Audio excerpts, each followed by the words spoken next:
ഞാൻ നടന്നൂർ സ്കൂളിൽ പഠിക്കുമ്പോൾ +2 പഠിക്കുന്ന സമയത്ത് കേട്ടോ, അന്നെനിക്കൊരു പ്രണയം ഉണ്ടായിരുന്നു. അപ്പോൾ പ്രണയം 8 നിലയിൽ പൊട്ടി. അപ്പോൾ അത് തേച്ചെന്ന് തന്നെ പറയാം. അപ്പോൾ തേക്കാനുണ്ടായ ഒരു കാരണം ഉണ്ടല്ലോ, ആ കാരണം ഞാൻ നിങ്ങൾക്ക് ജസ്റ്റ് ഒന്ന് പറഞ്ഞുതരാം കേട്ടോ. കാരണം അതാണ്, ഞാൻ +2 ഫെയിലാണ്, 2 വിഷയത്തിന് തോറ്റതാണ്.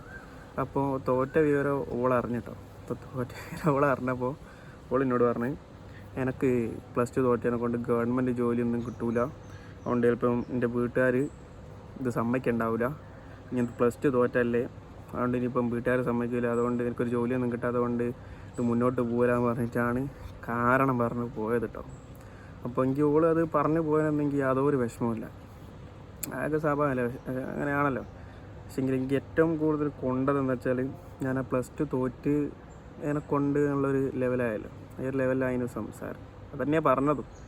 അതെനിക്ക് വല്ലാണ്ട് മനസ്സിൽ കൊണ്ട്, ഞാൻ പക്ഷെ ഒന്നും പറയാൻ പോയില്ല കേട്ടോ, എന്ത് പറയാനാണ്. പക്ഷേങ്കിൽ അത് മനസ്സിൽ എനിക്ക് വലിയൊരു മുറിവാണ് ഉണ്ടാക്കിയത്. ഒരാളെ തോൽവീനെ എന്തായാലും അന്നേരേ തോറ്റ് നിൽക്കുക, അപ്പോൾ ഒന്നുകൂടി ആയിട്ട് തോൽപ്പിച്ചാൽ ഞാൻ. പക്ഷേങ്കിൽ ഞാൻ ഒന്നും പറയാനും കാര്യങ്ങൾക്കൊന്നും പോയില്ല. പക്ഷേങ്കിൽ ഒരു ദിവസം ഞാൻ അത് ചെയ്യാൻ പോകില്ല, ഒന്നും ചെയ്യാൻ പോകുന്നില്ല. പക്ഷെ ഞാൻ അതിനുള്ള മറുപടി ഞാൻ ചെയ്ത് കാണിക്കുക വെച്ചാൽ +2 തോറ്റാലും ഒരു ഗവൺമെൻറ് ജോലിയൊന്നും കിട്ടിയില്ലെങ്കിലും അതിനേക്കാട്ടൊക്കെ എത്രയോ മുകളിൽ ഒരു ദിവസം ഞാനാവും. ഓക്കെ, അന്ന് ഒരു ഈ വീഡിയോ കാണുമ്പോൾ അവർക്ക് മനസ്സിലാവും.